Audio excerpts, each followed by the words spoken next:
Panel at the Left Forum. I appreciate all your showing up, especially on this cold, dreary day. I suppose that matches the topic of our discussion. What we're going to do is have 3 presentations, and then we're going to have discussion amongst the panel, and then we're going to ask for questions. And what I'd like to do is get 4 questions at a time, so there may be a common theme, and then the panel will discuss it.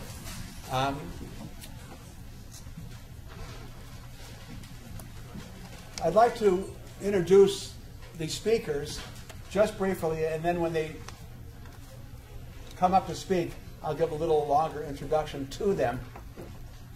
On my left is Marnia Lazreg, and Al McCoy, and Michael Ratner. I'm Michael Smith. There's no blackboard here. All I got is this flag. I wouldn't want to deface it. So write this down. Michael and I are 2 of the 4 hosts on a WBAI radio program called Law and Disorder.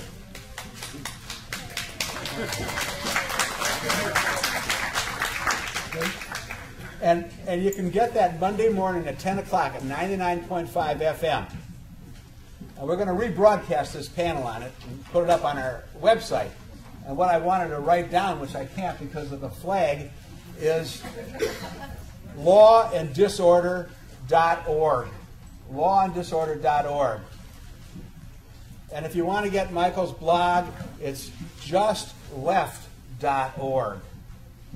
And if you want to get the Center for Constitutional Rights, it's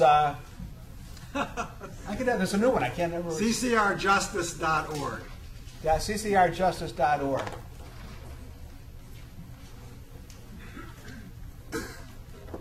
But for the events of 9/11, we wouldn't be here discussing this topic. On 9/11, on that morning, Michael was jogging past the World Trade Center when it all happened. I was in bed when the plane flew over my apartment. I live a block away in Battery Park City, and my office is about 100 yards right across the street from the World Trade Center. So I was thankful. I was supposed to be up on Windows at the World, that restaurant on the top, at 8 o'clock for breakfast, and a friend of mine called me right before and canceled. But when the second plane came over and our apartment building shook, my wife Debbie said, I think we're being bombed. And I was dispatched down to the sidewalk to take a look and see. I thought it was a car accident, and of course it wasn't. Came back up, and the building came down, and the whole neighborhood turned dark from all the schmutz in the air. Cleared up, and then the second building came down, same thing happened again. We didn't know what to do. We had no water or electricity or gas, nothing. But we have a 16-pound cat and a talking parrot named Charlie Parker. So we weren't exactly portable. We thought, well, we'll stay over one night and see what happens. It was really untenable the next day, and Michael and his wife Karen invited us to come up to the village to live in their basement. So we left the cat and put the bird in a cage, and Debbie and I started walking up to the village with Charlie. Every person we encountered, Charlie would tell him, "It's okay, it's okay." But it wasn't okay.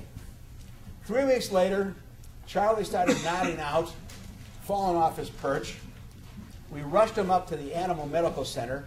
Only in New York, they've got a specialist that only deals in avians. She checked him out. She said, "He'll probably live. He's got avian respiratory disease. I'm going to put an IV in him, and it'll be $900. I said, $900? He was a victim of terrorism. He said, "Well, in that case, there's no charge." So Debbie nursed him back to health. We could never get a phone in our office. We do injury litigation. We sue insurance companies. And we moved all of our files back to the table right next to Charlie's cage. And that's how we practiced law for a year until they decontaminated our office. But it wasn't so easy practicing law with a bird right next to you talking. One day, Debbie was on the phone with an insurance adjuster trying to settle a case. The guy was a nasty guy, and he was giving her a hard time. And Charlie loves Debbie. He's very protective of Debbie. He could hear what was going on. He starts walking back and forth on his perch, getting more and more agitated. And finally, he couldn't stand it any longer. And he yells out something that my son taught him, but in my tone of voice, "I'm going to kick your ass."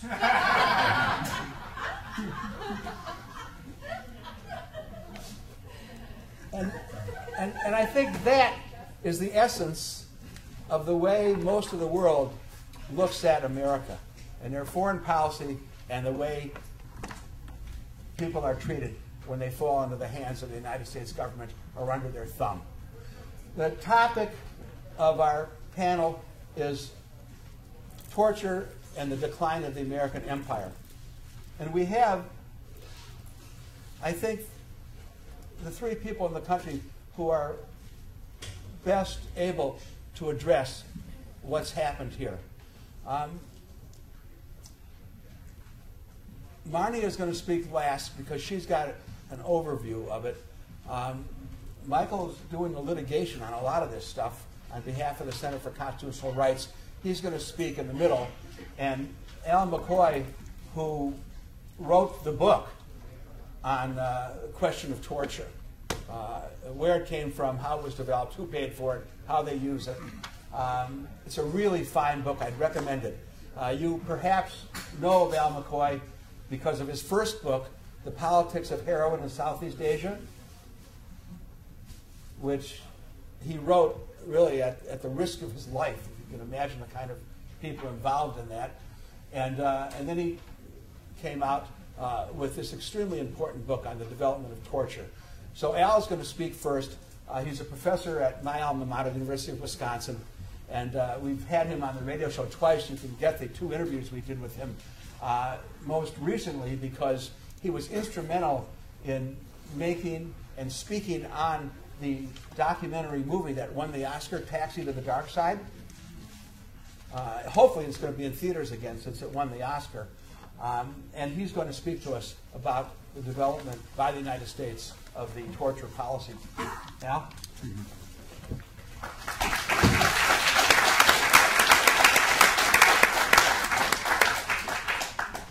This afternoon, I will discuss a short history of psychological torture. This will be a lecture in 4 parts that describes the 50-year history of CIA psychological torture. The 4 parts are discovery, propagation, perfection, and legalization. Part 1, discovery. On April 28, 2004, as we all know, Americans were stunned when CBS television broadcast those now notorious photographs from Abu Ghraib showing hooded Iraqis stripped naked while U.S. soldiers stood by smiling. As this scandal grabbed headlines around the globe, Defense Secretary Donald Rumsfeld insisted that the abuses were perpetrated by, quote, a small number of U.S. military, whom the conservative New York Times columnist William Safire soon branded as creeps. These photos are not, however, snapshots of simple brutality or a breakdown in military discipline. For example, that most iconic of all those photos showing an Iraqi hooded with fake electrical wires hanging from his extended arms shows not the sadism of a few creeps, but instead the 2 key trademarks of the CIA psychological torture paradigm. The hood is for sensory deprivation. The arms are extended for self-inflicted pain. It is that simple. It is that obvious. Sadly, the Abu Ghraib scandal, conditions at Guantanamo, and their severe blow to America's international standing make it important for us to discuss the sordid topic of torture, particularly that most persistent and most distinctively American form of torture, psychological torture. Viewed historically, the Abu Ghraib scandal is the product of a deeply contradictory U.S. policy towards torture since the start of the Cold War. Publicly, at the United Nations and other international fora, Washington opposed torture and advocated a universal standard of human rights. Simultaneously and secretly, however, the CIA propagated ingenious new torture techniques in contravention of those same international conventions. From 1950 to 1962, the CIA led a secret research effort to crack the code of human consciousness, a veritable Manhattan Project of the mind, with costs that reached at peak in the late 1950s of $1 billion a year. Now, if we trace a narrative thread through a maze of hundreds of experiments, this massive mind control research moved through two distinct phases. First, an in-house CIA exploration of exotic techniques such as hypnosis and hallucinogenic drugs like LSD, and a later focus on more mundane behavioral experimentation subcontracted to some of the most brilliant scientists of their generation. While the agency drug testing led to nowhere except lawsuits, CIA-funded behavioral experiments outsourced to the country's leading universities, Harvard, Princeton, Yale, and others, produced two key findings that contributed to the discovery of psychological torture, perhaps best described as no-touch torture. Discovery number one, sensory deprivation. In the early 1950s, famed Canadian psychologist Dr. Donald O. Hebb found that he could induce a state akin to psychosis in just 24 hours. Now, what had the doctor done? Drugs? Hypnosis? Electroshock? No, none of the above. For 2 days, student volunteers at McGill University, where Dr. Hebb was chair of psychology, simply sat in a comfortable air-conditioned cubicle, deprived of sensory stimulation by goggles, gloves, and earmuffs. One of Dr. Hebb's subjects, the now retired University of California English professor Peter Dale Scott, was a subject in those experiments as an undergraduate at McGill, and he described the hallucinogenic impact of isolation in his 1992 epic poem titled Listening to the Candle. Let me read a few stanzas to give you a sense of that experience. My ears sore from their earphones, amniotic hum my eyes, under two bulging halves of ping-pong balls, arms covered to the tips with cardboard tubes, those familiar hallucinations I was the first to report, as, for example, the string of cut-out paper men emerging from a manhole in the side of a snow-white hill, distinctly two-dimensional. For 2 days they paid my mind to withdraw itself from every impulse but its own, to look only on itself, not seeing objects as objects. Dr. Hebb himself reported that after 2 to 3 days of such isolation from stimulus, quote, the subject's very identity had begun to disintegrate. Discovery number two, self-inflicted pain. During the 1950s as well, two eminent neurologists at Cornell University Medical Center, working for the CIA under contract here in New York City, found that the KGB's most devastating torture technique involved not crude physical beatings, but instead simply forcing the victim to stand for days at a time while the legs swelled, the skin erupted in separating lesions, the kidneys shut down, and hallucinations began.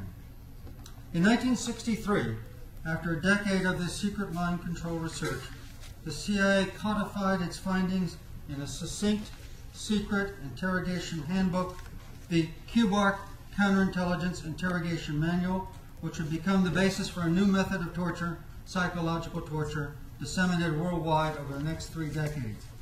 If you want to read the manual for yourself, just go to Google and type in K-U-B-A-R-K, and in a nanosecond, you've got a facsimile on your screen. If genius is the discovery of the obvious, then the CIA's development of this no-touch torture was a counterintuitive breakthrough.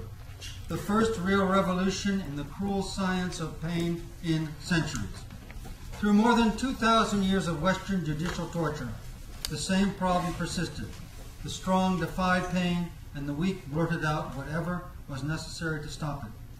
In the 3rd century AD, when torture of witnesses was a requisite of Roman law, the jurist Ulpian called torture a delicate, dangerous, and deceptive thing. Everything we have learned about torture in the past 1,800 years can be summarized in Ulpian's pithy 3rd century axiom. Quote, "For many persons have such strength of body and soul that they heed pain very little, so there is no means of obtaining the truth from them, while others are so susceptible to pain that they will tell any lie rather than suffer it." End quote. By contrast, the CIA's psychological paradigm fused these two new methods, sensory disorientation and self-inflicted pain, whose combination would, in theory, cause victims to feel responsible for their own suffering and thus capitulate more readily to their torturers.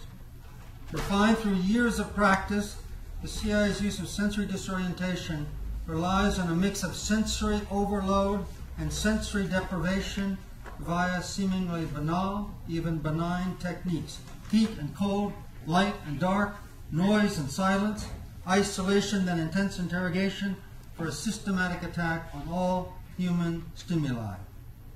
In its clandestine journey across continents and decades, this distinctly American form of psychological torture would prove elusive, resilient, adaptable, powerfully seductive, and devastatingly destructive, attributes that have allowed it to persist to the present and may well allow it to persist into the future. Let's review each attribute briefly. First, elusive. Unlike its physical variant, psychological torture lacks clear signs of abuse and thus easily eludes detection, greatly complicating any investigation, prosecution, or attempt at prohibition. Resilient. Psychological torture is shrouded in a scientific patina that appeals to policymakers and avoids the obvious physical brutality unpalatable to the American public. Adaptable. In 40 years since its discovery, the agency's psychological paradigm has proved surprisingly adaptable, with each sustained application producing important innovations. We'll see more of that later. Seductive. For both the perpetrators and the powerful who command them, torture has, I suspect, a darkly erotic appeal. Even when torture is initially intended for a few Soviet spies or a few top al-Qaeda commanders, it soon spreads uncontrollably in two directions: rapid proliferation of the torture of the many and an inexorable escalation in the scale of brutality. So seductive is torture's appeal to the powerful that they will always concoct rationales to preserve their prerogative of torture in defiance of all evidence of ineffectiveness in interrogation and all evidence of its enormously high political cost. Destructive. Although seemingly less brutal than physical methods, the CIA's no-touch torture actually leaves searing psychological scars. Victims often need long treatment to recover from a trauma that many experts consider more crippling than physical pain. Part 2, propagation of the paradigm. After codification in the 1963 Kubark Manual, the CIA spent the next 30 years propagating these torture techniques within the U.S. intelligence community and among anti-communist allies across Asia and Latin America. After the CIA applied these techniques in South Vietnam under the Phoenix program, whose methods became brutally physical, causing 40,000 deaths from extrajudicial execution, these methods were transmitted to Latin America under the U.S. Army's Project X from 1966 to 1991, a full quarter century. In a 1983 training manual, for example, the CIA taught Honduran military interrogators that they should, quote, manipulate the subject's environment to create intolerable situations to disrupt patterns of time, space, and sensory perception, end quote. In short, a total assault on the sensory pathways to the existential platform of human identity. These techniques in this 1983 manual seem strikingly similar to those outlined 20 years earlier in the Kubark Manual and those that would be used 20 years later at Abu Ghraib prison in Iraq. Part 3, perfection of psychological torture. When the Cold War came to a close, Washington resumed its advocacy of human rights, ratifying the UN Convention Against Torture in 1994 that banned the infliction of severe psychological and physical pain. On the surface, the United States had apparently resolved the tension between its anti-torture principles and its torture practices. Yet when President Clinton sent this UN Convention to Congress for its ratification in 1994, he included language drafted 6 years earlier by the conservative Reagan administration containing 4 detailed paragraphs of diplomatic reservations focused on just one word in the 26 printed pages of that UN anti-torture convention. That word was mental. Significantly, these intricately constructed diplomatic reservations redefine torture for the United States to exclude sensory deprivation and self-inflicted pain, the very techniques that the CIA had developed at such cost in previous decades. This definition was reproduced verbatim in domestic legislation enacted to give legal force to the UN Convention. First, and most importantly, in Section 2340 of the U.S. Federal Code. Now, if you were undergraduates in my lecture courses at University of Wisconsin, when I say, remember Section 2340, you'd close your laptops, you'd stop passing notes, you'd snap out of your daydream, and you'd write it down because it would be on the midterm. And I would have your undivided attention for that nanosecond before you drifted back to other more important activities. I don't have that coercive capacity here today, so all I can do is just ask you, snap out of your daydream, remember Section 2340, because it's very important, and we'll be coming back to it at the end. In effect, 18 USC. In effect, somebody knows. Washington had split the UN Convention down the middle, banning physical torture, but exempting psychological abuse from that same ban. By failing to repudiate the CIA's use of torture, while adopting a UN Convention that condemned its practice, the United States left this contradiction buried like a political landmine, ready to detonate with such phenomenal force just 10 years later in the Abu Ghraib prison scandal. Right after his public address to a shaken nation on September 11, 2001, President Bush, here you go, Michael, your parrot's ready. Bring your parrot? We could use your parrot right now. Gave his White House staff secret orders saying, quote, I don't care what the international lawyers say, we are going to kick some ass, end quote. In this spirit, the White House allowed the CIA, in the aftermath of 9/11, 10 enhanced interrogation methods designed by agency psychologists, including waterboarding, a particularly cruel method that replicates drowning. This technique, which was called tortura gallicae ordinariae, or standard Gallic torture in the 1541 French Judicial Handbook, would now become what CIA Director Porter Goss called in 2005, quote, a professional interrogation technique. After French paratroopers tortured him with this technique during the Battle for Algiers in 1957, French journalist Henri Alleg wrote a moving description of this method in a book that turned France against torture and the Algerian War. Let me quote, I tried, by contracting my throat, to take in as little water as possible and to resist suffocation by keeping air in my lungs for as long as I could. But I couldn't hold on for more than a few moments. I had the impression of drowning, and a terrible agony, that of death itself, took possession of me, end quote. Let's think a little bit about the deeper meaning of Alleg's sparse words, a terrible agony, that of death itself.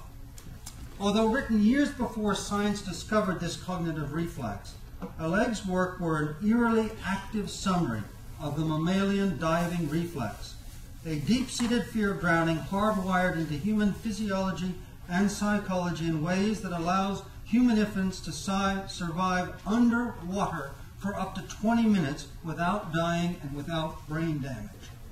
Under waterboarding, as water blocks the air to the lungs, the human organism's powerful mammalian diving reflex kicks in and the brain is racked by horrifically painful signals. Death, death, death, death. Then the victim vomits out the water, the lungs suck in air, panic subsides, and it happens again and again and again, each time inscribing the searing trauma of near death in human memory and producing one of the most extreme forms of pain imaginable, even unimaginable.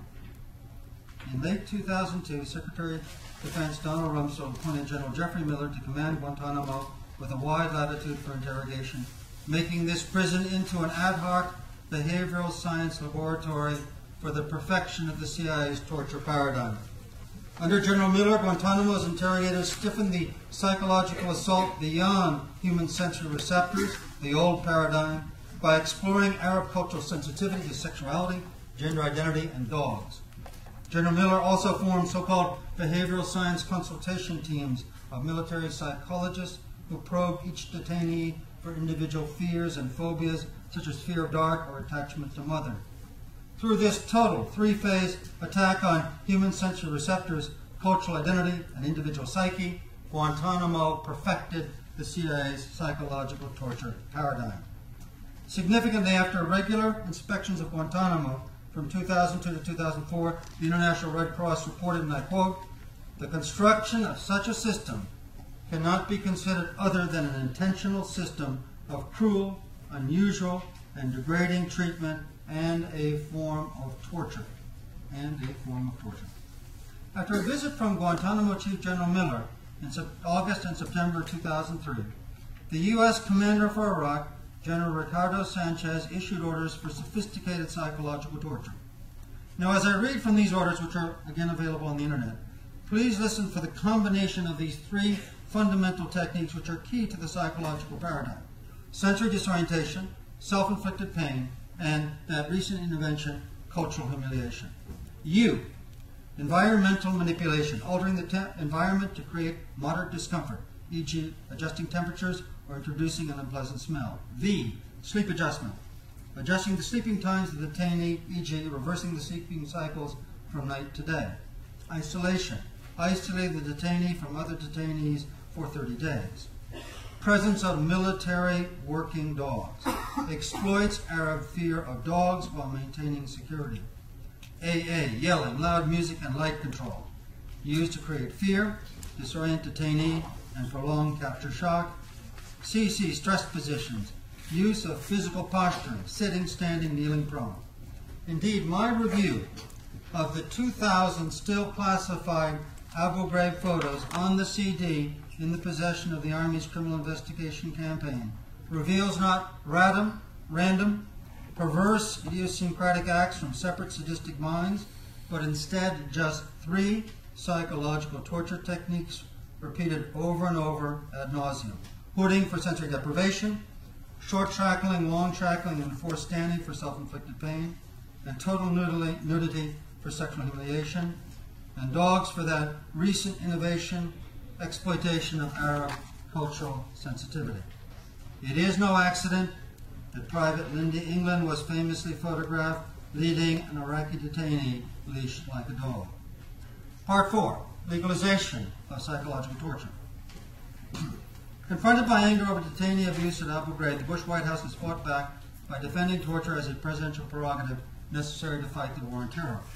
But in June 2006, in a dramatic rebuke, the U.S. Supreme Court ruled in Hamdan v. Rumsfeld that Bush's military commissions were illegal because they did not meet the requirement under the Geneva Conventions that Guantanamo detainees be tried with, quote, all the judicial guarantees recognized as indispensable by civilized peoples. Then on September 6, 2006, in a dramatic bid to legalize his now illegal policies, in the aftermath of this Hamdan decision, President Bush announced he was transferring 14 top al-Qaeda captives from CIA secret prisons to Guantanamo Bay.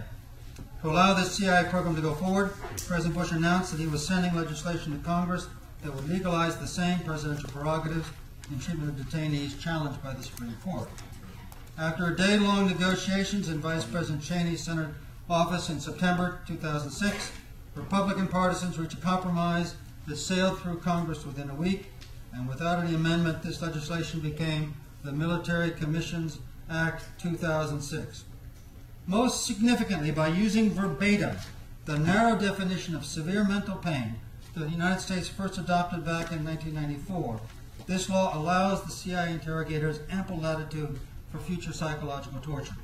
This definition is concealed under paragraph 9, part B, subsection B, on page 70 of this 96-page law that reads as follows, quote, severe mental pain or suffering defined In this section, the term severe mental pain has the meaning given that term in section 2340 of the U.S. Federal Code. And what is this definition in that section 2340? This is, of course, the same highly limiting definition the U.S. first adopted back in 1994 when it ratified the Anti-Torture Convention. Simply put, this legislation's highly restricted standard for severe mental suffering does not prohibit any aspect of the psychological torture techniques that the CIA has refined over the past half-century into a total psychological assault. Under Section 2340, there are only 4 practices that constitute psychological pain, psychological torture. Everything else is not. What are these 4 practices? Drug injection, death threats, threats against another, and extreme physical pain. In actual practice, this definition does not ban any of the dozens of CIA psychological methods developed over the past 5 decades. If you wish an analogy to make the curious logic of this legislation perfectly clear, it would be as if U.S. homicide law had taken a leaf from the popular board game Clue and defined murder as only those killings done, this was always my personal favorite in playing the game, done by Mrs. White in the conservatory with the candlestick, thereby legalizing all murders done by more conventional means such as poison, pistols, knives, ropes, clubs, bombs. Your imagination can pick others. It's infinite. To test my critical assessment, let's ask ourselves whether this new law bans the most extreme of those CIA-enhanced methods, i.e. waterboarding. As we all know, the White House has refused to comment, but Vice President Cheney has stated that a mere dunk in the water to extract information was a no-brainer for me. Indeed, by his veto of congressional legislation that would ban waterboarding and other torture techniques just last week on March 9th, President Bush has made it clear that the CIA retains the right to use such methods. In effect, this legislation has effectively legalized the CIA's right to use methods that the international community, embodied in the Red Cross and the UN Human Rights Committee, rightly considers psychological torture. With the release of those Abu Ghraib photos and revelations about Guantanamo, Americans are now faced with a choice that will influence the character of their nation and its reputation in the eyes of the world. Americans can honor their commitments under law and treaty to ban torture unconditionally, or they can agree with the Bush administration's decision to make torture a permanent weapon in the awesome arsenal of American power. As a powerfully symbolic state practice, synonymous with brutal autocrats, torture, even of the few, even of just one, raises profound moral issues about the quality of American justice, the character of its civilization, and the legitimacy of its global leadership. Thank you.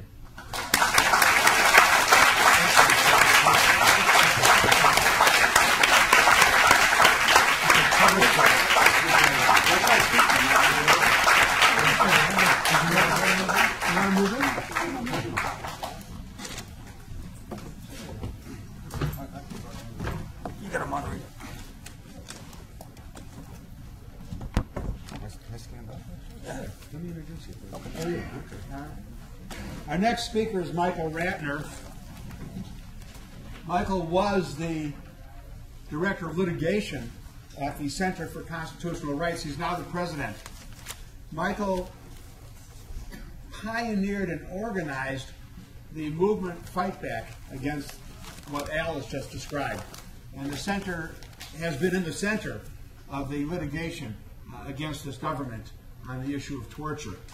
Michael's written and edited so many books that you're going to have to go to his blog, otherwise it would take too long to describe them. The latest one is the textbook on international human rights law. It just came out 2 weeks ago. One of the books before that, The Emerging Police State by Bill Kunstler, who was one of the founders of the Center for Constitutional Rights, was Martin Luther King's lawyer.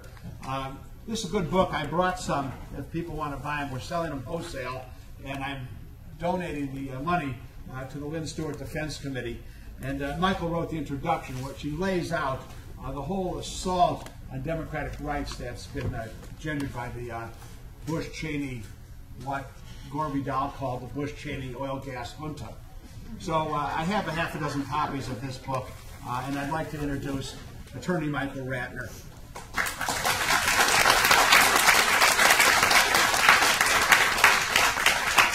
Thank you, Michael. As Michael said, I'm with the Center for Constitutional Rights, and we began the first of the Guantanamo cases in January of 2002, when they were, to put it mildly, extremely unpopular to take on.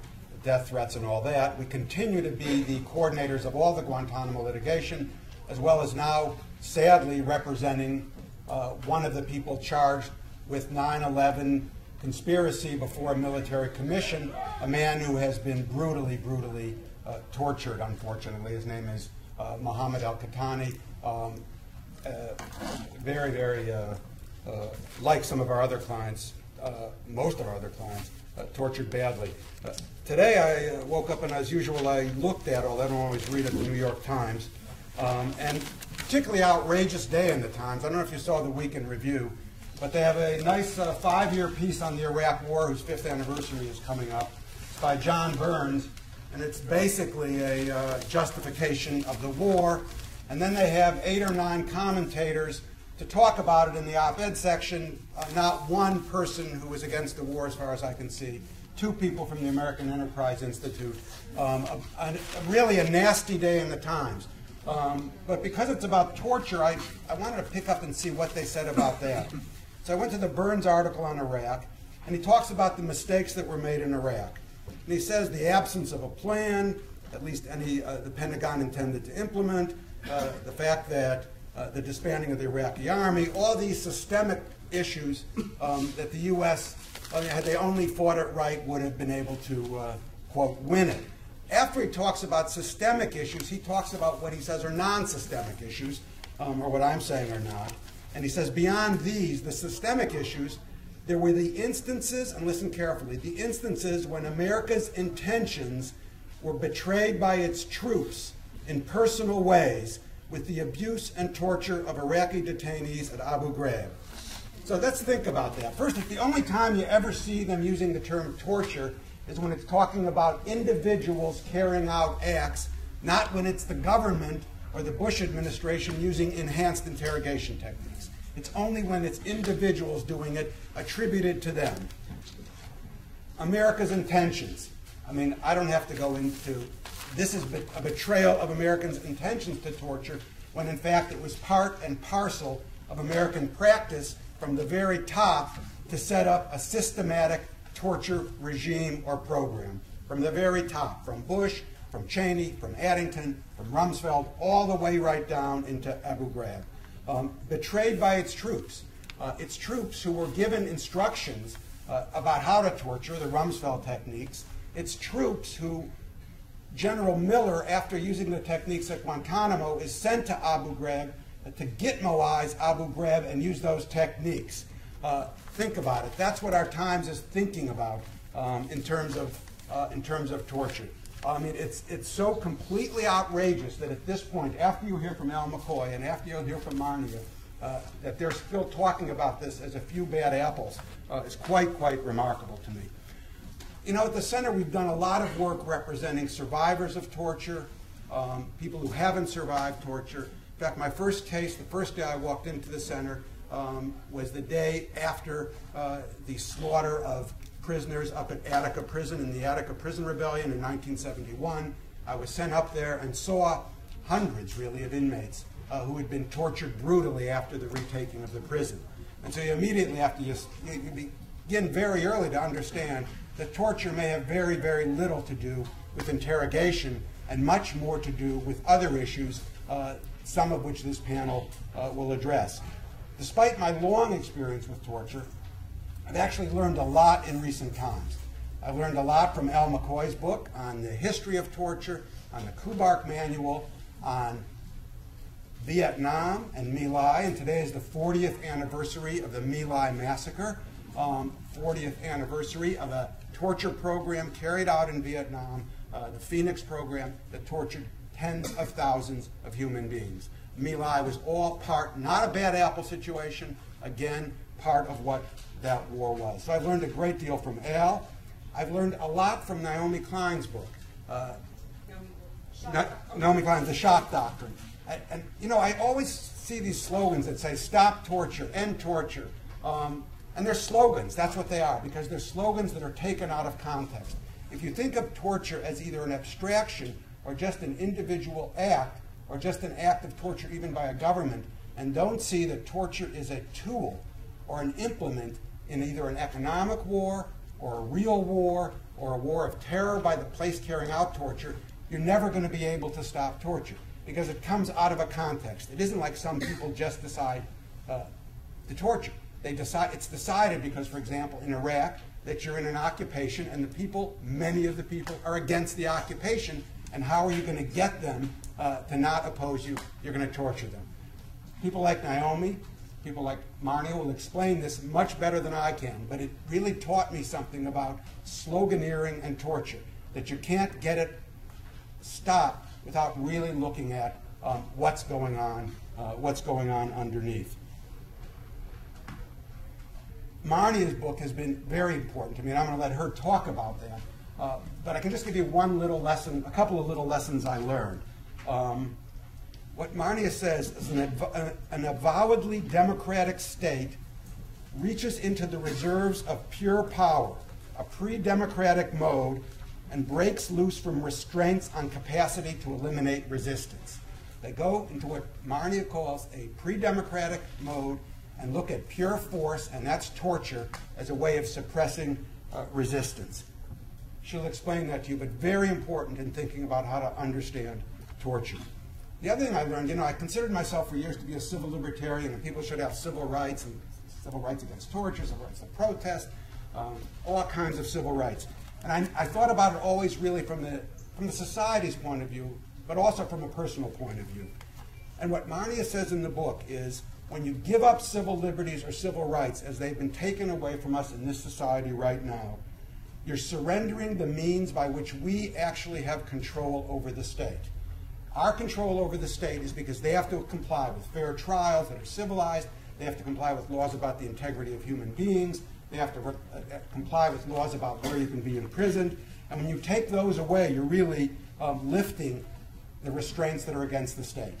And that's really what's going on now. By torture, by all of these types of violations of fundamental rights, we're lifting the restraints that are against the state.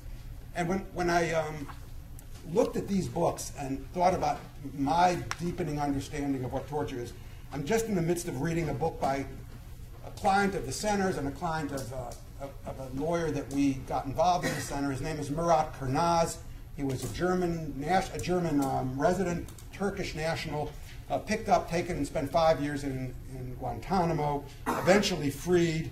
And you see what, and he wrote a book which will be out soon here. It's called 5 Years of My Life, An Innocent Man in Guantanamo. And when from the opening page, it is torture, torture, torture. Stuff that, you can't stand, from bags over your heads, to nudity, to sexual humiliation, to being hung up for 5 days, to electroshock, really unrelenting day after day after day. And was it about getting information? I don't think so. He didn't have any information for starters, but here's what he quotes some of the things that were said to him during this period. You're a terrorist, they shouted. We're Americans. You're terrorists. We got you. We're strong. And we will give it to you. And they never ceased screaming that at him. You fuckers is what they then said to him. I mean, nothing about information, but much more about vengeance, about whatever terms you want to use psychologically, about what was going on in that interaction, but not about getting information. As I said, the center right now, post 9/11, has been doing Guantanamo, representing many, many victims of torture. One of them is a man named Majid Khan. He was one of the 14 who was kept at a secret CIA site, and he's represented at my office not by me, but by two attorneys who have what's called high-level compartmentalized security clearance. And they can visit with him, but all their work on his case is done at a secret facility in Washington, and they can't even tell me what happened to Majid Khan. They've interviewed him at length. They know what happened to him. They cannot tell me. They filed legal papers, which I have in front of me, with the court to say we want declared what happened to Majid Khan declared to be torture. And then the court looks at those papers, it gets the full set, and then it redacts the papers, and that's the set that I get. And there's some interesting things about the set. One thing it says, it's titled, as I said, Majid Khan versus Robert Gates, Secretary of Defense, because he's being held by the Secretary of Defense. And it they say in the papers, this is Gita Gutierrez and Wells Dixon. Although the MCA does not provide further guidance, that's what Al referred to, the Military Commission Act, concerning the standard to be used to define torture or impermissible coercion, military and federal court decisions have categorized many of the various methods of interrogation and coercion used against petitioner as torture or impermissible coercion. Then you can see they blank out, pages of what they describe. But they didn't blank out the footnote, which is the most interesting thing. The footnote is to this line that many of the methods of coercion used against petitioner as torture or impermissible coercion have been defined as torture. And the footnote cites 2 U.S. cases, United States v. Lee, affirming conviction for water torture perpetrated against criminal defendants by a county sheriff and 2 deputies, and then United States v. Shinsaku Yuki, Manila Military Commission, convened by Commanding General Philippines, using water torture against individuals in custody. Now, what's also interesting about that, that's against Philippines. Of course, the U.S. routinely used water torture in the Philippines as well. So that's the case of Majid Khan. As I said, there's Muhammad al-Qahtani's torture. He's the man who they have the Rumsfeld log, strapped in the chair, intravenously fed bags of liquid, so he'd be forced to urinate in the chair, naked on the floor, pinned down, straddled by women, officers, all kinds of tortures, which is actually in a log that you can actually get online. And then my first introduction to torture was the Tipton guys, who were 3 English people, who I interviewed in February, March in England in 2004, before the Abu Ghraib photos, and they described what Al has already talked about, the entire chain of Rumsfeld techniques, from stripping, hooding, dogs, taking away the Koran, the whole business. As I said, this torture post 9/11 is not my first introduction to torture. I represented Diana Ortiz, who was the Ursuline nun who was brutally tortured in Guatemala in the 80s. And there's where you again realize, when you see a woman like Diana Ortiz who was tortured, torture has nothing to do in that case with interrogation. It was a way of sending a message, not that she was particularly a guerrilla supporter, but sending a message to anyone who they perceived could send a message, mess with us, and you will be tortured. I think one of the things we have to look at is, of course, torture does not begin with 9/11. As I've said, we've had the Ortiz case, you have Vietnam, you had what went on recently in Chicago, where hundreds of African Americans were tortured in a police precinct. We had what went on in New York. We had what went on to clients of mine in New Orleans with cattle prods. Pretty rampant torture underlying the fabric of the police in this country. So I often get asked, what's the difference between post 9/11 and today? And we could do a lot of talking about that. But one thing Al hit on is this is actually an attempt in this country now to legalize torture today. And they think they've done it, mostly. They've done it, they wanted to legalize it because the people who are carrying out the torture, whether it's in the secret CIA sites or Guantanamo or Bagram or in Iraq, they don't want to be prosecuted for torture.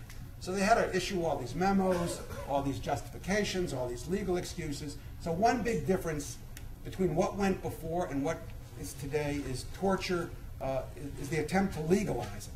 And what's interesting, one of the cases, we brought a case against the Paraguayan torture in the United States. It was 1980.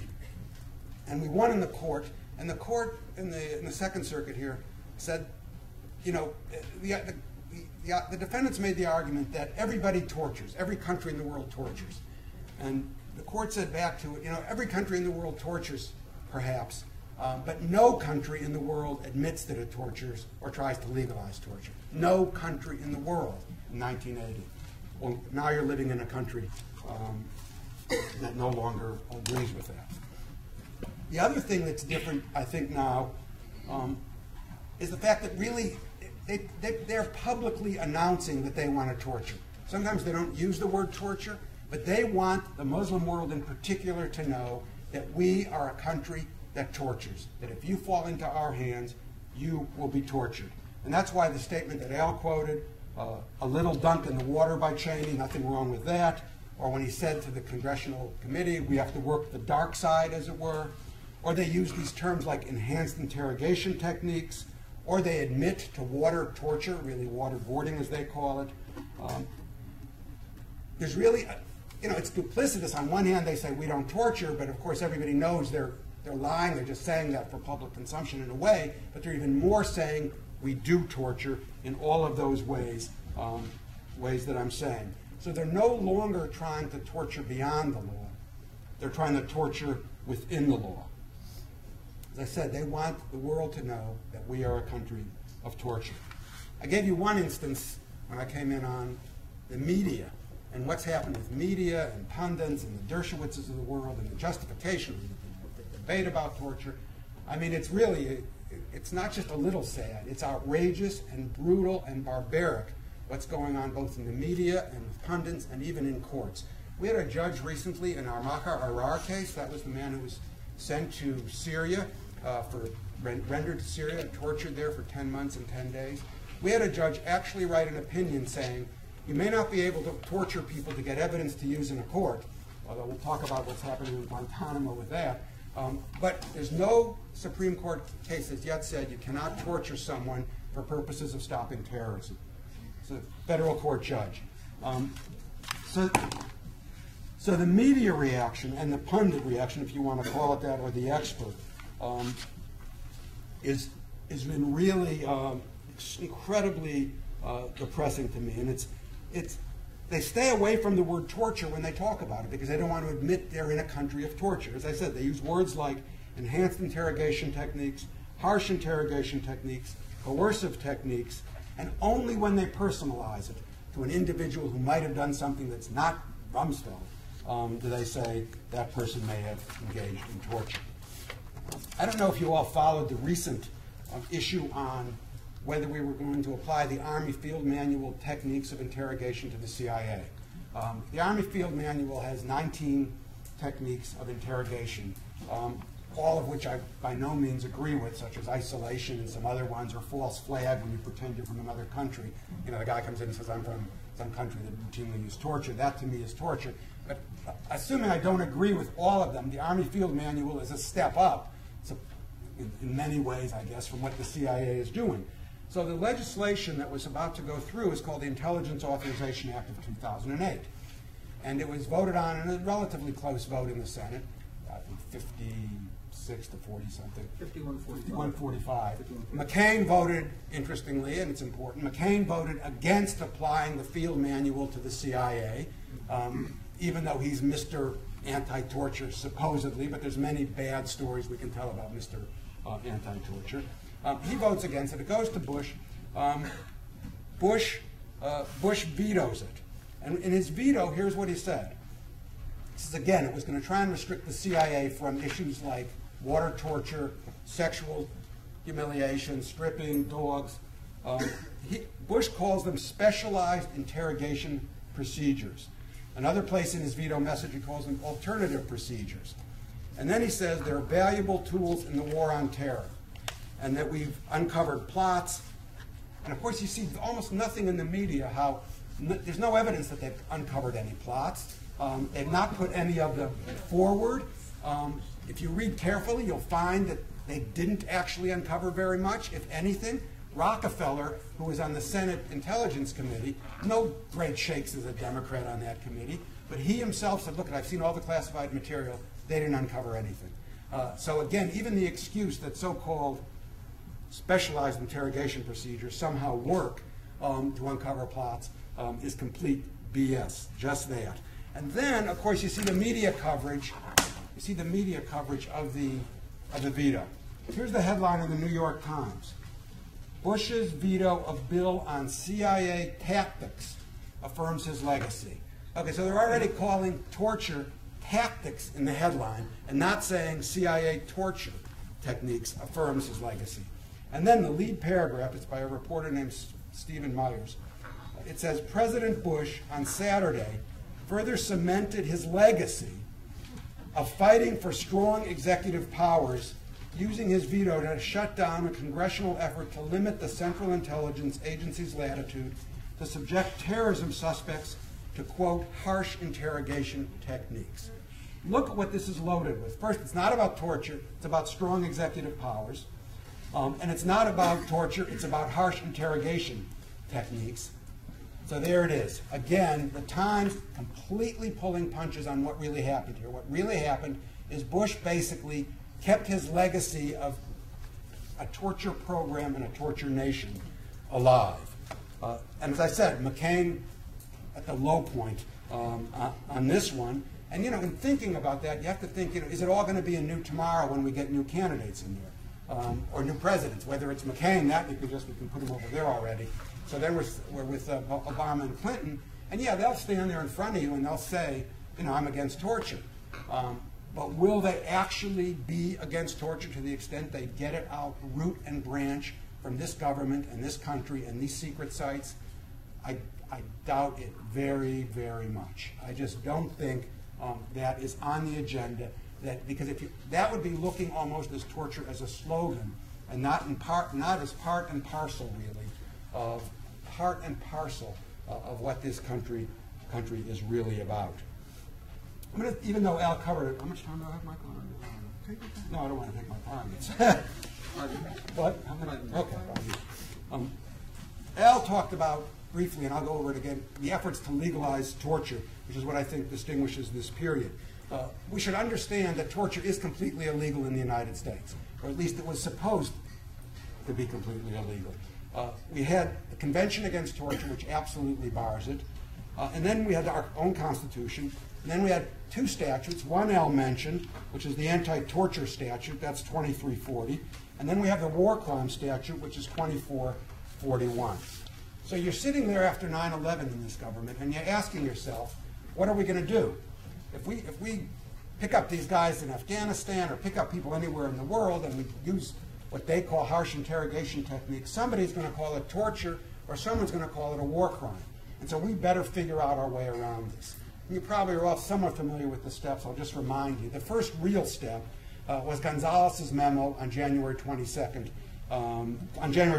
2002, which said the only way to avoid the war crimes are only when you violate the Geneva Convention in this country. So how do you get around the war crime statute? You simply say Geneva Convention doesn't apply to the people we pick up in the so-called war on terror. Goodbye, Geneva Convention, goodbye, war crimes. And then how do you get around the torture convention or the torture statute? You use some of those defenses like necessity or self-defense or some BS defenses that are completely ridiculous in this context. But you also redefine torture, so whatever you're doing, it's not torture. Water torture is not torture. Because of the way they define torture so narrowly that it includes almost nothing. And then, as Al said, then they got a real hit. The real hit was in 2006. The Supreme Court said the Geneva Convention applies. The Geneva Convention applies, particularly Common Article 3, which says you can't treat people, you can't torture people, and you can't treat them inhumanely. This is the so-called inhumanely that President Bush calls vague and leaves our interrogators not knowing what to do. Now, that really sent shivers through the people who've done the torture, because that means that they tortured people contrary to the Geneva Conventions, and they're sitting out there exposed. So then, of course, they get the Military Commission Act through, which amnesties them back to 1997 for anything they did. And then they start redefining, what's the technical way they did it, redefining what's inhumane. And what's interesting about the term inhumane when you think about it, if I said to you, what's inhumane, you could probably make a list of 20 or 30 things, but there's always going to be more things you can add to the list. And the reason the Geneva Conventions or the torture statute or the Convention Against Torture has words like inhumane in it is they want to draw the line as far away from torture as they can. They want people who are interrogators to understand you come up close to the line and you may go over the line and you will be prosecuted. So it's purposely made as broad as it can be because they want humane interrogation methods and not inhumane interrogation methods. So there's this huge attempt to legalize it. It's still going on. We're still in the midst of that legalization fight. as you can tell with Mukasey and water torture, and the fact that they still insist on it, on their right to do it, the fact that President Bush vetoed this legislation. And let me just say a word about Congress in that. You know, Congress sits there and say, well, we're not veto-proof, we've got to get a bigger majority in the House and the Senate, and then we can override it, or we'll have a Democrat in there. But, you know, Congress isn't left with simply passing a piece of legislation that the president can veto. Tomorrow, Congress could simply say, with veto-proof, we're just not going to allot money to the CIA to run secret sites, period. Just not put that in the budget. There's no veto of that. The money is simply not there. We're not going to put money in the budget to run Guantanamo. We're not going to put money in the budget to take away habeas from people. Everybody who you have in custody has to have habeas. So it's all BS by Congress that somehow they're worried about a veto. In some way, it's a show. They're passing this legislation, which, oh yeah, it's a little struggle to get it through. Bush vetoes it, and then they say, oh, Bush vetoed it. We can't do any more about that. I'm going to just talk about two quick things in a couple of minutes. One is what's going on with the 6 that have been charged with the military commission at Guantanamo. And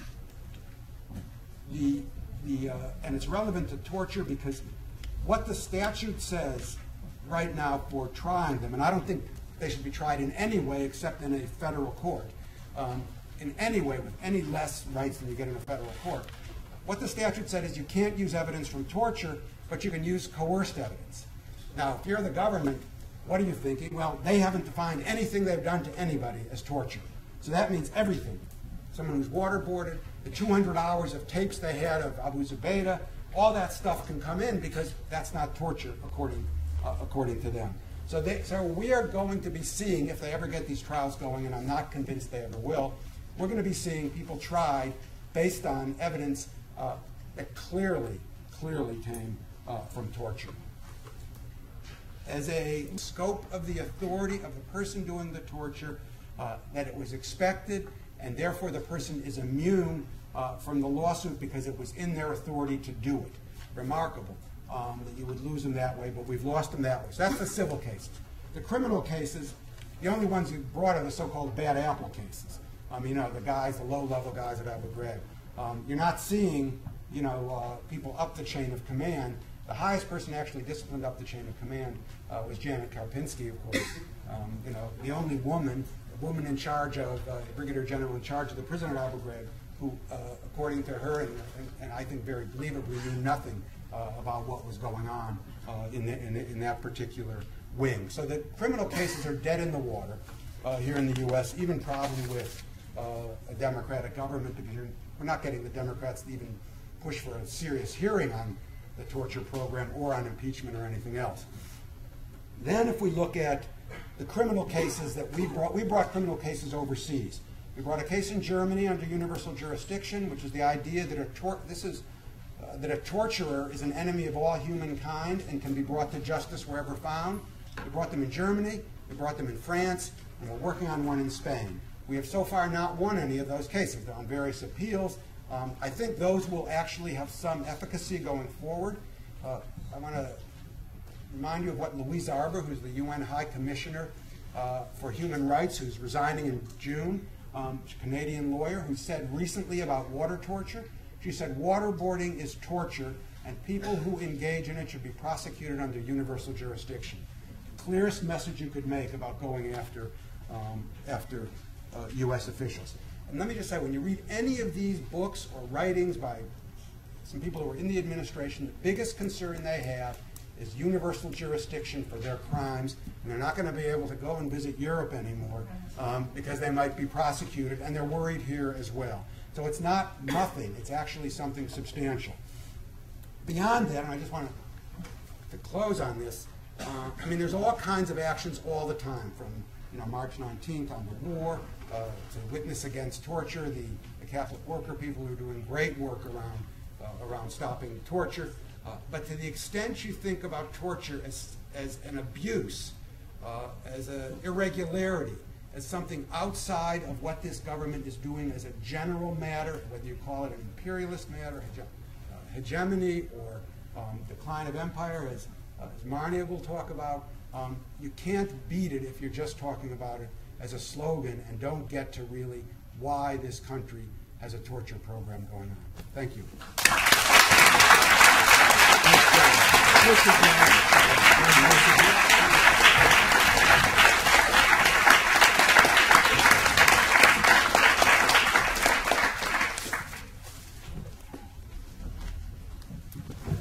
Thank you, Michael. You don't have to stand up. You have to stand up for 6 hours. All right. Well, yes. Marnia Lasrig is our last speaker. She's a professor of sociology at Hunter College and at the CUNY Grad Center. She's written a number of articles, 4 books, the latest of which is Torture in the Twilight of Empire, From Algiers to Baghdad. It's a very profound book. She did the research for it when she was a fellow at the Institute for Advanced Studies in Princeton. Remember who was there initially? Einstein. A lot of smart people go there. And a great book came out of it. Pleasure to introduce Marnia. Wow.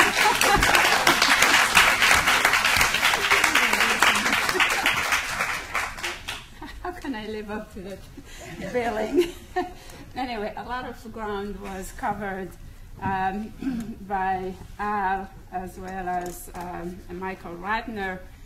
So what's left for me is to actually tie these things up historically and take the newness out of the new war of, against terror, war of terror. So I'd like to do 3 things. One is to lay out a framework within which to understand the current fragmented debates over torture by showing continuity between the so-called counterinsurgency war waged by the U.S. in Iraq as well as Afghanistan, and the anti-subversive war waged by France in Algeria during the Algerian War between 1954 and 1962. 2, I'd like to very briefly debunk a couple of myths of torture, what I call myths of torture. And 3, I'd like to identify torture's meanings and functions in the context of wars of occupation. So my thesis is when the social colonial empire is in the throes of decline, it seeks to reassert its power by all means necessary, including the systematic use of torture. So torture is not an epiphenomenon of war, it's really central to it. This was true of France in the 1950s, and it is also true of the US in the post-Cold War era. So how does an imperial power reassert itself? First, it revalues and idealizes its political past. We see this with the French, and we see it with the US at the end of the Cold War. And second, an empire elaborates a detailed program of action. Let me deal with the French side of the equation. Military strategists redefined the mission of the French Empire in light of their defeat at Dien Bien Phu in May 1954, and in light of their very, very careful, minute study of how Mao Zedong had managed to win over Chiang Kai-shek. This was 1949. They elaborated a military theory named guerre révolutionnaire, revolutionary war theory, which they used to devise a counter-revolutionary, also called anti-subversive military doctrine, in which torture played a central role. So what is this military doctrine? In a nutshell, it defined any war of decolonization, and by extension they also defined civil wars and any opposition as a new war. And you see the echo with Mr. Gonzalez saying that the war in Afghanistan and by extension the war in Iraq was also a new war. So this new war is subversive in its method and revolutionary in its goal. To fight revolutionary war, a conventional army needs to do a number of things. Number one, it needs to model its organization after that of guerrilla movements to achieve mobility and stealth. 2, it needs to engage in a total war strategy that combines military operations, psychological action, quote unquote, including brainwashing, and the provision of socio-medical services to ostensibly win the hearts and minds of the population. The distinguishing feature of counter-revolutionary war was its use, and it still is now in Iraq and in Afghanistan, of the population as a front, a battlefront. The population was defined as enemy and friend.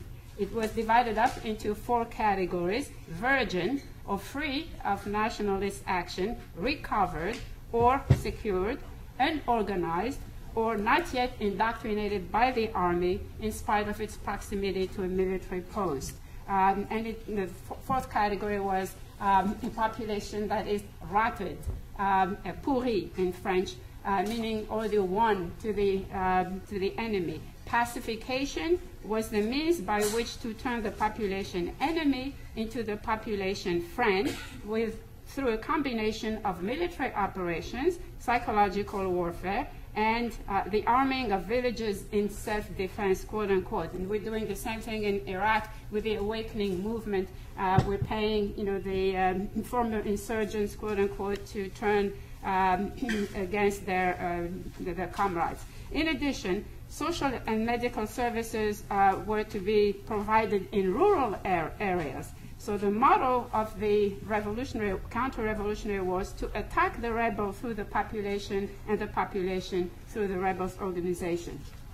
So torture here was truly a strategic imperative. It was not simply something that happened because some officers wanted to get some information, some intelligence. Roger Trinquier, who was one of the theorists of this theory, whose book was translated into English and was used during Operation Phoenix in Vietnam, wrote, "Torture is, quote unquote, a war weapon. It is, quote unquote, an antidote to terrorism."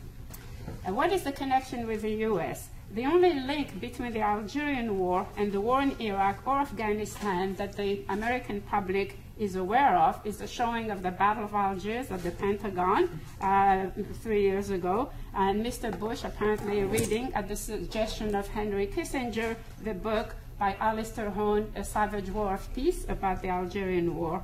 And of course, Mr. Bush also has said that he was reading Camus' The Stranger.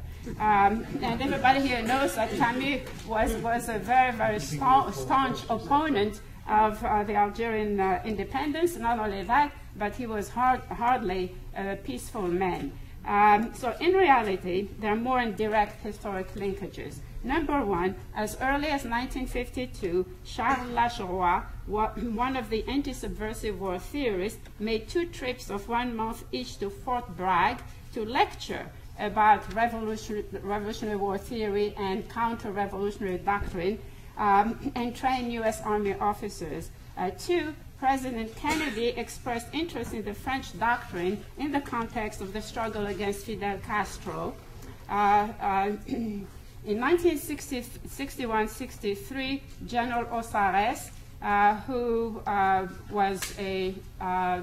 was noteworthy in Algeria for having helped General Massu to systematize the use of torture, he taught at Fort Bragg and the infantry school of Fort Benning. He lectured extensively about the use of torture as an anti-terrorist technique.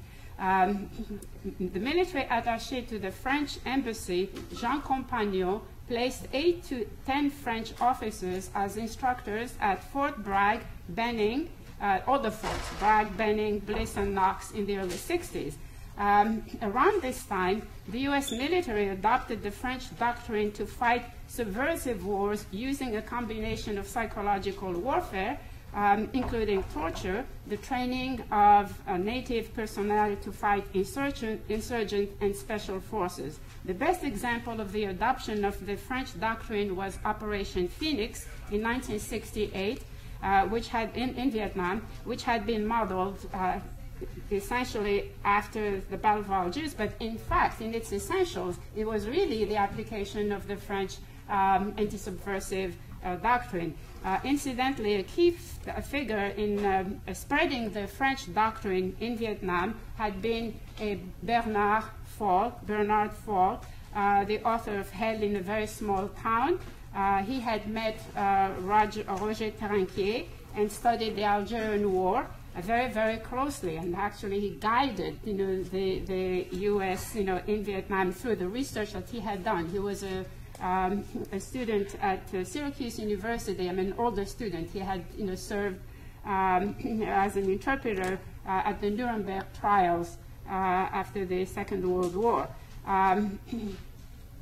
So let's, in addition to this, the Defense Policy Guidance document of 1992, which was amended in 1993, provides the ideological framework necessary for the use of torture in the sense that it advocates the use of force in preventing the rise of any regional state from posing a threat to the economic interests of the U.S. Or does not share the U.S.'s values. The concept of values, this word, props up, comes up, several times in the Defense Policy Guidance document. The first one that was classified in 1992, which was formulated by Wolfowitz, was more extreme, than the version that became public in 1993.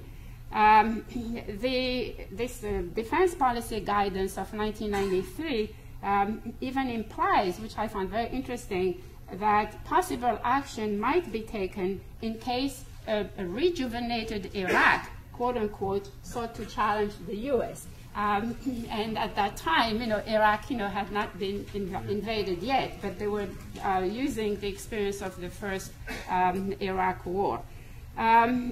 So I would like to, in the interest of time, I would like to say a few things about this myth, what I consider the myths of torture, because I feel that all of this discussion about, torture is going to be legalized, and I'm talking about the great lawyer, but, sociologically speaking, it is already permissible.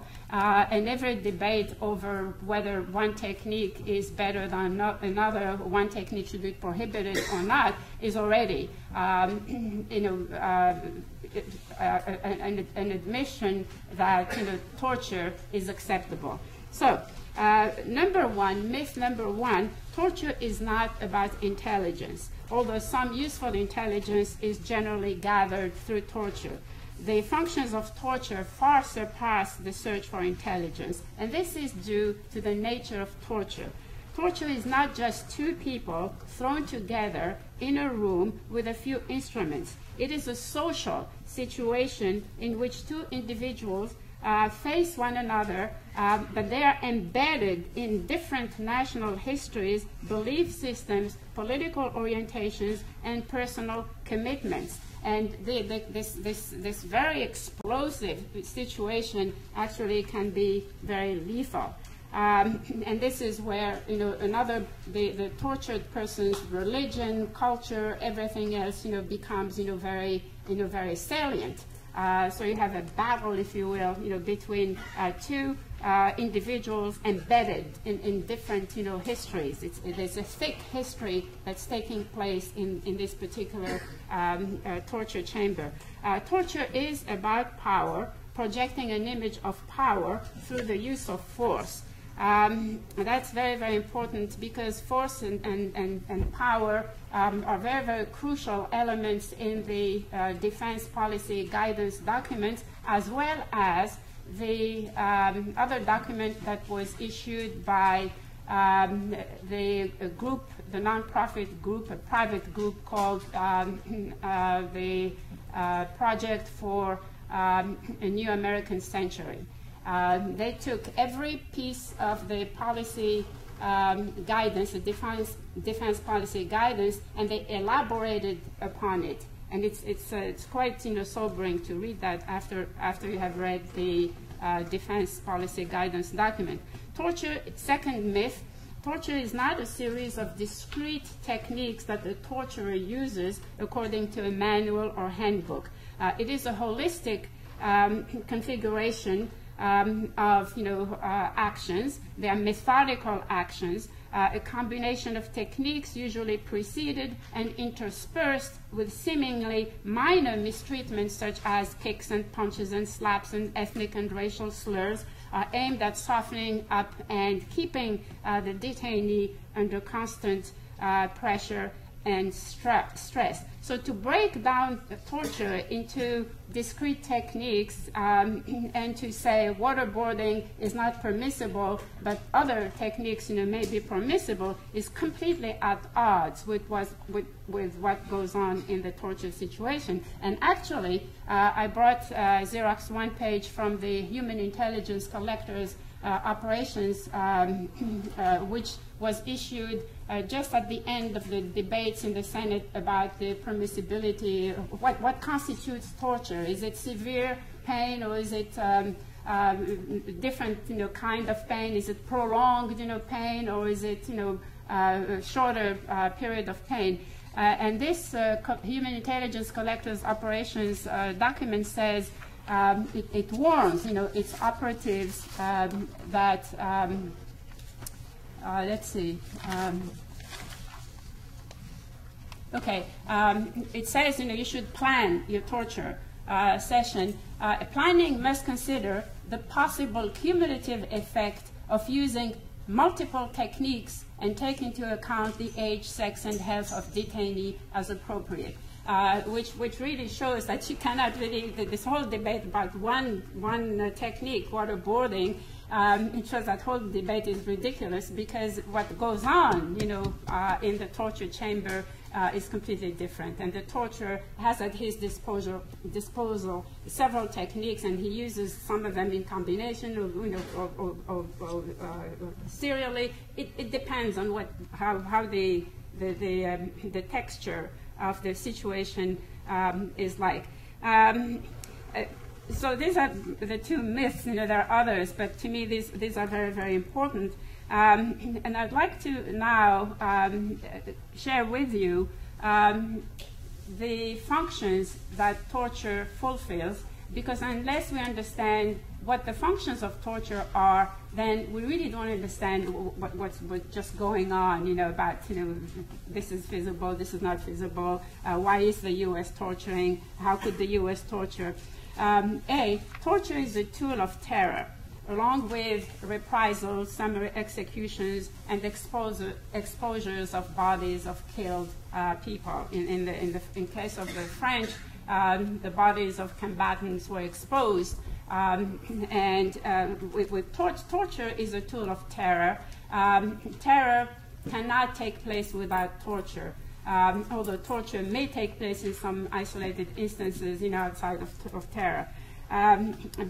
Torture is a method for destroying the self and its cultural props, through degradation and humiliation. And I think Al has done an excellent job to describe, what psychological torture is all about. It seeks to regress the personality of the individual to an earlier and weaker, almost infantile, phase, so that you can then, not only destroy the resistance of the individual, but also try to begin to brainwash him. But most importantly, the core of torture is sexual.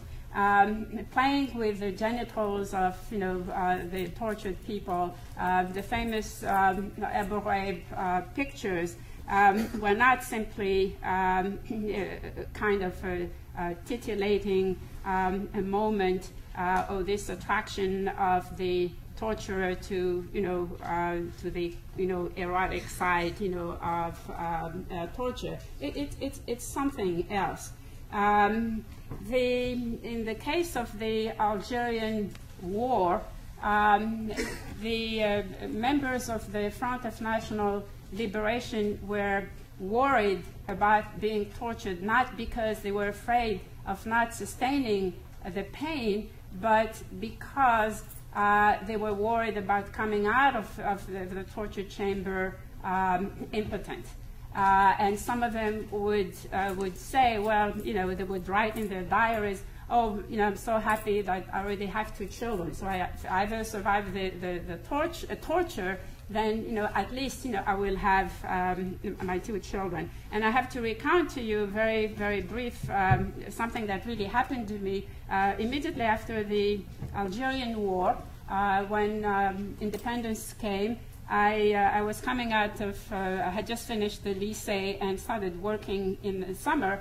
And one of the men who registered the mail in the office where I was working came up to me and complained about my giving him too much mail to register. So I joked and I said, come on, this is nothing. What kind of an effort I'm making? Just putting numbers, in a register. And then he said, you don't understand.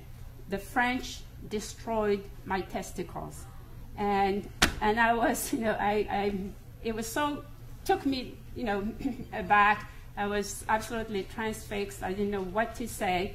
And then I, on and off. And I can remember the look in his eyes. And this is why in 2001, I was in Algiers and I passed a bookstore and I saw 2 books in the window, one written by General Ossares, who was famous, for torturing hundreds and hundreds of people, and the other one by an Algerian woman who had been captured by paratroopers in 1957 and had been subjected to 2.5 months of torture and rape with all sorts of objects.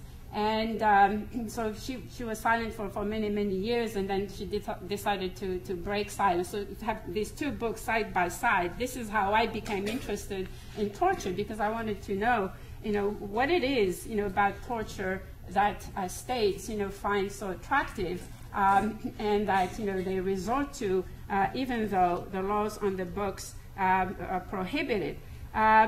So the sexual core of torture really has to be understood. It's not done simply to people because, they belong to a different culture, because Algerians were Muslims and Islam is supposed to be this prudish religion, but Henri Alleg, whom Al just referred to, was a Frenchman. He was a communist. The first thing the French did, and this is exactly what the Americans do, and we have Tony Lagoranis' book, Fear Harsh Up, to prove it. The first thing you do is to tell the individual to strip.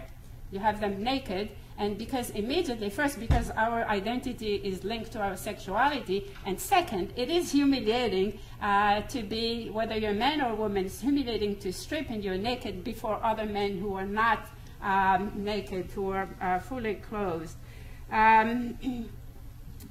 The sexual thing is very important because it happens not only to men but to women, because in all these debates about torture, first we're not talking about the people who have been tortured. We're not asking them, what constitutes, severe pain, or what constitutes, torture. And also we're not talking about women. And women were subjected to the same torture treatment, as men. And Massu, General Massu, who was, leading the 10th, paratroopers division in Algeria, had refined the sexual methods to the ultimate. He had passed a circular to his troops so that during their routine searches, either on the street or inside people's homes, they would check with their hands the genitals of women to make sure that they're women and not men. So this made, for an incredible situation where women were raped, during searches. So torture is a method for destroying the self. Torture can also be used as a tool of socialization of captured, people. Into either the French view of the war or the American view of the war of against terror, or war of terror. So it becomes torture becomes then a sort of rite of passage. The French did this very well. They would capture combatants. They will subject them to torture. Then they will brainwash them. And then they will give them weapons and arm them, and they say, now you're going to be working, fighting on our side in a special auxiliary corps called the Harka. and then they would tell them to torture other combatants. And they were very, very fearsome. Algerian combatants, were afraid also of falling in the hands of this auxiliary corps, and actually French intelligence officers would threaten an Algerian with remanding him to one of the Harkis if they did not talk immediately. Torture can also be a tool of social engineering through brainwashing. And here, I think what is missing historically is the research that would connect the kind of psychological research that the US was doing in the 1950s with the kind of psychological research and practice that the French were doing. The French used two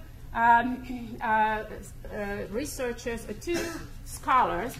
They used Gustave Le Bon, who was a French sociologist, who was dead by then, who had written about crowd behavior. Le Bon was a French conservative who was against the French Revolution of 1789, and he felt it was just a mob that took over the French government.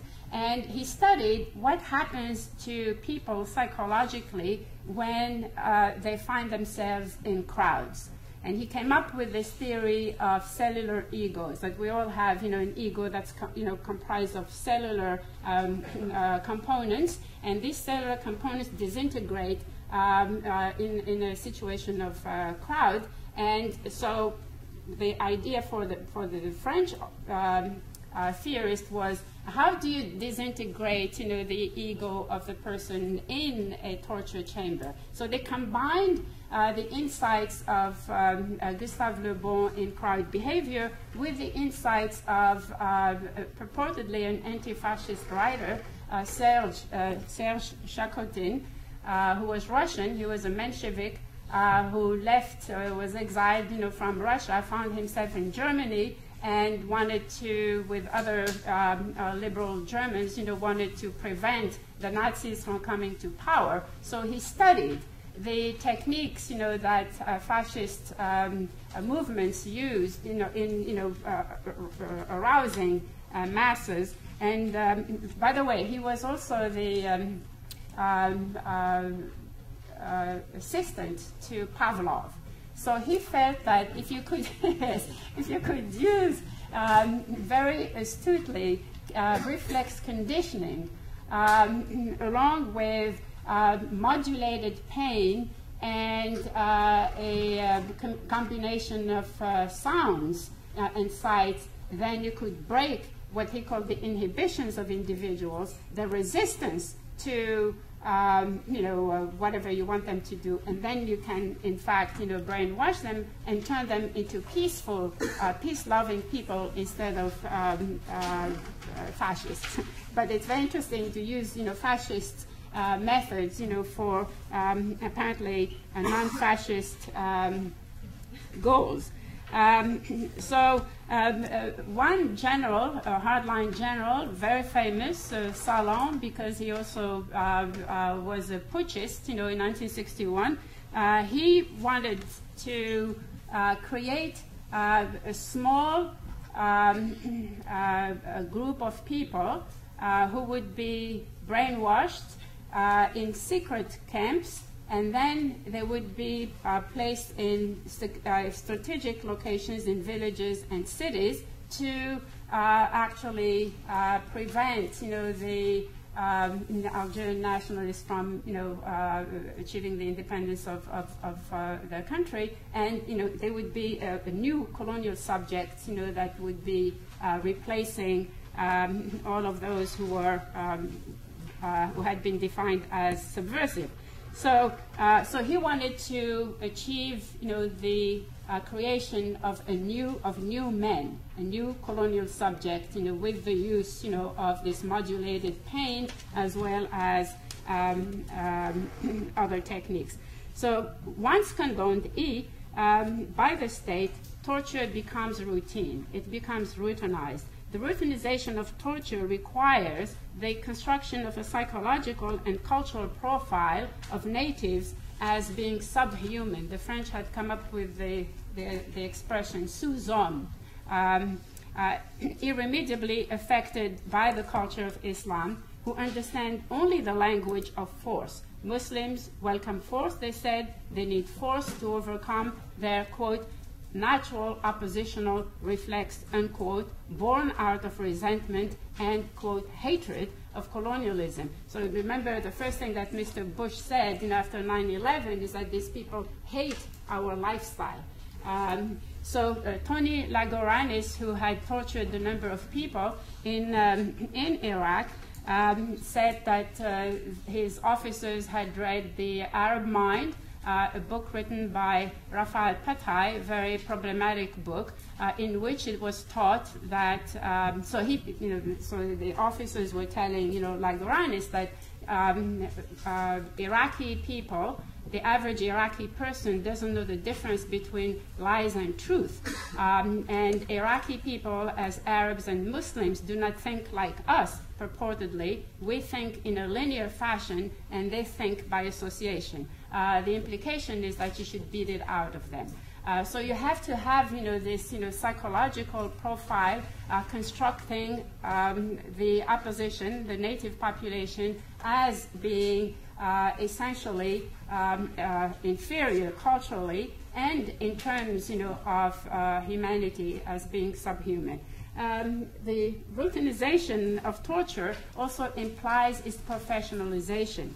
It was taught, in Algeria at a training center on counter-guerrilla warfare, and Al has explained, how it was also the psychological torture was experimented with, and then the techniques have been used, by interrogators. So you learn how to torture. This is not something that's done haphazardly, and therefore, when we are told that the individuals who torture are either, just wayward people or people who don't have sufficient education, that is completely wrong, because in the case of the Algerian War, General Ossares was highly educated man who had written a dissertation on Virgil. And so anyway, just one thing. I just wanted also to share with you my views of justifications of torture. Justifications of torture usually rely on, whether we like it or not, on religious difference. And there were priests in the Algerian War who had, one in particular, Father Louis de la Rue, who had written the most spirited essay defending torture, not only defending it, but in fact advocating it. And justifications of torture also rely on identity.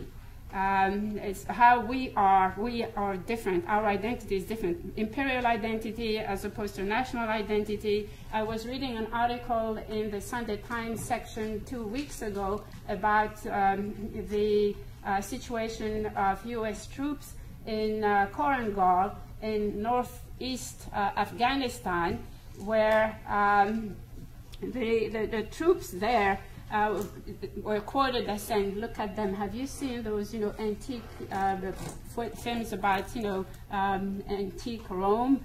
Imagine, it was not, it was not a comment made, in a positive manner, just to say, well, these guys, these people live in a different, time frame, and here we are. What do we do with them?" So anyway, if I had to, I know I have taken more time than I should have. If I had to have a one-sentence conclusion, I would say that no technique, no method of torture should be allowed can be allowed without making torture a systematic method of interrogation. Torture cannot be allowed. Why? Because it denies others the humanity that we claim for ourselves. Thank you.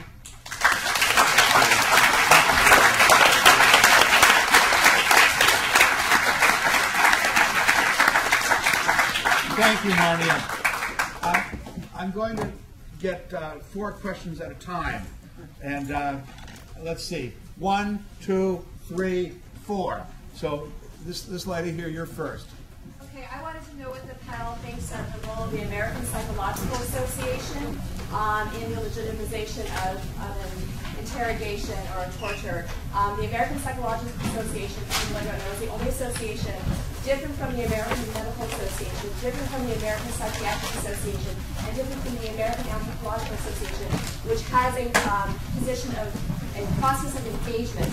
They want psychologists to be participating in interrogations in CIA black sites in Guantanamo Bay and in illegal places so that they can make sure the interrogations are done humanely. There's a great site called ethicalapa.org. You can sign a petition there. You can, there's shows of things to do there. I'm trying to get a movement started at my department. There's 6 colonies across the country that have passed resolutions calling the APA to take those stances that the other organizations have. So to what extent is it perpetuating this legitimization of torture? Yes? My question takes a theme that's been discussed throughout the Congress, which is a so-called America in Decline, American Empire in Decline. And as a result thereof, I think this session was also titled American Decline, the likelihood of us seeing more and more strident, in some areas, or extreme activities, if in fact, as on the part of the government or otherwise, if in fact there is a continuation, certainly of America's economic decline, which seems fairly likely to do with the recent economic trials we've had, does one anticipate an increased reliance upon these kinds of techniques by the American state? Number two, and how will they manifest itself, and what do you do about it? Because if these techniques are in fact tied to the overall economic decline of America and American power and the American economy and change and restructuring of the American economy, perhaps the elimination of a lot of the middle class in America, in fact, are we going to see more of it, and what can they do about it? Okay. And who was the third? Who did I call before you? Yeah. Along the psychological lines, Dr. Philip Zimbardo's book, The Lucifer Effect, shows that we are all possible potential torturers given the right situational forces. And along those lines, Tony Lagudanis, who was a U.S. Army interrogator against it, and also there are other lawyers on Guantanamo attempted to leak the names of the detainees. The forces of resistance, can you talk about what's required for the movement, the psychological profile of resistance to torture? And the last one is first of all, thank you all for the wonderful work, the important work that you're doing. John McCain's claim to fame is not, in the words of Obama, who calls him a genuine war hero, not because he dropped bombs on people from 30,000 feet, but presumably because he supposedly survived torture over a prolonged period of time in a Vietnamese prison camp. I would be interested, because I think this is going to be a very important issue in his candidacy and in the campaign. The different relationships, the perceptions about torture. We torture, he was tortured, he's no longer against torture. Anyone have anything to say about what actually he did and did not supposedly endure, and anything else about his candidacy in the light of the issues surrounding torture? And secondly, could there be some comment? I understand why the words psychological torture and enhanced interrogation are used by members of the panel, but can we find ways to be more critical about that language as we use it for the reasons that we sometimes need to, while, and be more critical of it, because psychological torture makes it more easy to dismiss it as something not to be concerned about. I think that language, oh, well, that's just a psychological problem, even though it's corporeal. If you feel, you experience yourself as dying, and it's categorized as psychological, I understand, you guys understand this, but could you speak to that? Okay. Who would like to go first? Yeah. Anybody want to take on any of these 4 questions? Sure. Okay, the first one on where are we going in the larger direction? One of the distinguishing features about the United States during the Cold War and the immediate aftermath of the Cold War under the Clinton administration was that we had what I call a convenient contradiction. On the one hand, we were the authors of and signatories to a whole series of conventions that banned torture.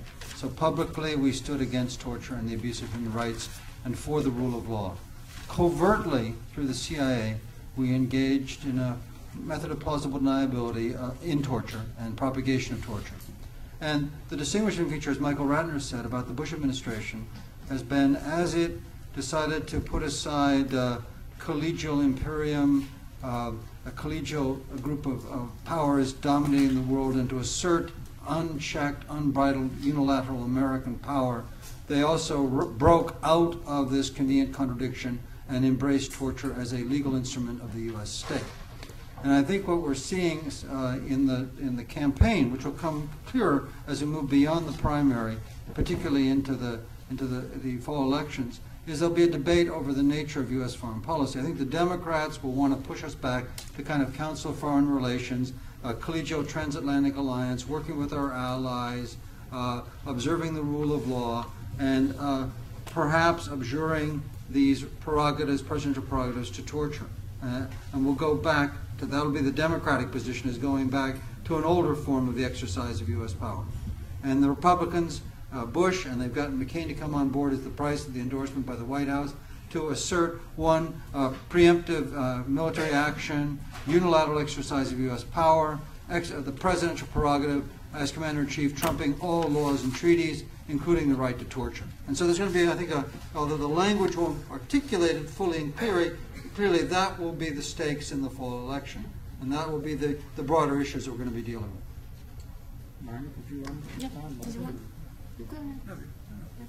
Yeah, the issue of if an empire is in its decline and it's begins to use systematic torture, and if the U.S. is declining economically, so what can we do about that? I think the issue is more political than economic, even though the economic dimension is there. The U.S. At the end of the Cold War, when this document was issued in 1992, wanted to continue to act as, as if there were, another opponent out there, the Soviet Union. But it's no longer the Soviet Union. So it created this enemy, which is, regional powers that could rise, to dominance. So that's really a political issue. And when you read that document, the defense, policy guidance, and also the project for a new American century, you realize, how the framers of this, doctrine, how they are at, out of kilter, or they're lagging behind the evolution of the world nations. Increasingly, you have countries, and movements that are rejecting centralized power. And you have what Wallerstein has called, anti-systemic movements. You have in Latin America, you had the whole slew of democratically elected a president that have rejected, the supremacy of the U.S., over their countries, both economically and politically. So I think there is a lag between, the framers of these, doctrines and, the evolution of the world out there. So, and that's why I think, this doctrine would have to be changed or just dropped, in the future. If you look at that document, the 2000 report from the project, for an American, for the New American, New Century, it's very strange. I mean, it's like reading the French doctrine, in the 1950s, of course, with a few differences, because now you're talking about systems acquisitions and the splitting of science and technology from systems acquisitions and this and that. But it's a very, very it redefines issues that have evolved, that are taking in the 21st century in terms of the Cold War. And this is, it's as if what it did was really change, the Hobbesian notion of the war of all against all into the war of one against all, which is very, very, yeah. Isn't that effectively somewhat Kurt Brzezinski's book in the late 1990s when he talks about leveraging the geopolitical or military supremacy of the United States? But that one was, Brzezinski, was a cold warrior, and, he gave us the Taliban. He created the Taliban. And, other countries in the Middle East, don't have much respect for him because he gave them groups, that have been schooled by the Taliban, and they became members of, various, Islamist groups. Now, I'd like to address the issue of the language of torture and the Lucifer effect. There's one question that crops up all the time, and that is that since torture has been used by historically by practically all countries, and since it's other countries also use it, and our country uses it. Since the research done by Zimbardo on the Lucifer effect seems to indicate that any one of us here could be a torturer. So maybe, the implication is maybe, that's not what the person who asked the question didn't say this, but the implication is that maybe we should just be desensitized to it. Maybe because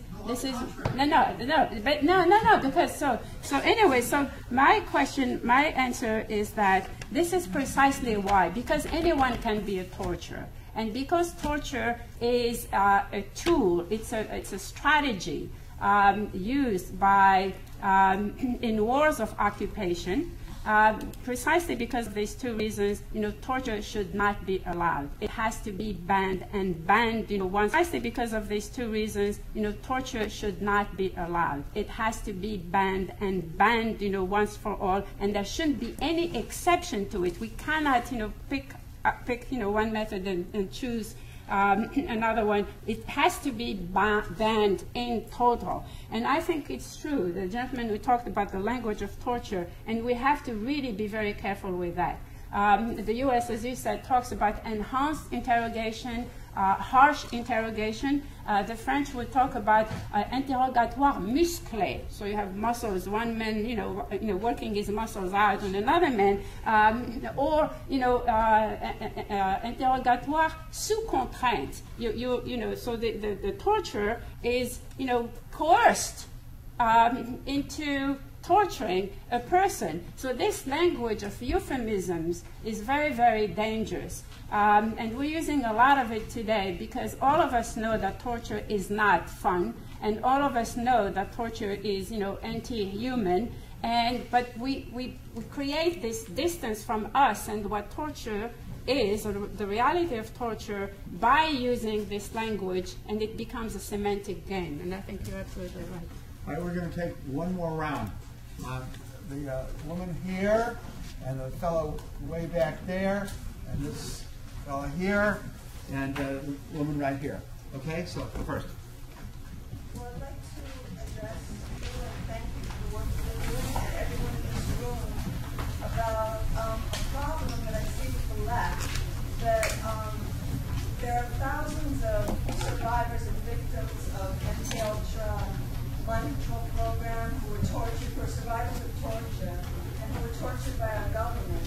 And, many survivors have spoken out, written books, and the left has ignored them. And the right has embraced them more in the past maybe than lately. But I don't understand this resistance of the left to, have compassion and sympathy for American torture survivors. It's upsetting to me, and I've, over the years, encountered these attitudes. You never hear it discussed about this now, left, so I'm just, want to voice this issue, and maybe someone on the panel has something to say about that, and MKUltra mind control involves torture. Who did I say was second? Yeah. I would like to know what the panel thinks about the way the question of torture relates to the trend we're seeing of traditional military and intelligence responsibilities being outsourced to private companies. And who was third? Hi. First of all, you mentioned Brzezinski before. I think people should know that Brzezinski is one of the national security advisors for Obama. Yes. But I wanted you to speak, if you could, to the parallels with National Socialism. I know that you mentioned fascism a little bit, but there does seem to be a fetishism right now with National Socialists, with the National Socialist vocabulary and technique. I remember reading years ago a very famous essay on torture by Jean Anouilh, who was tortured by the Nazis as a member of the Belgian underground. And he was silent for a very long time and spoke out. When there seemed to be some student opposition to the Algerian war, he decided to come out of silence. And he spoke about the permanent effects of torture on the psyche of the victim.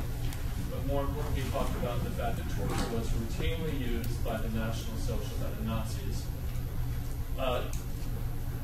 on people who they did not define as belligerents, that is, members of the underground, partisans, and so on. They were not considered soldiers, therefore they were not afforded the protections of the Geneva Convention.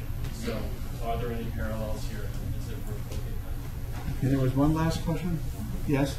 My question is for McCoy, following up on his remarks, your remarks about what you would expect from a Democratic administration. I wonder if you could tell us a little bit more about why you reached those conclusions. They don't seem to be entirely supported by your book, which might suggest that the use of CIA torture in particular is far more ingrained and would be partially used by the administration of either party. Al, do you want to? Yeah, because I can reply to that last of that point. Let me clarify what I meant. What I meant was this, that under the bipartisan conduct of the Cold War and then in the aftermath, what you got was a contradiction between a formal commitment to human rights and the covert practice of torture.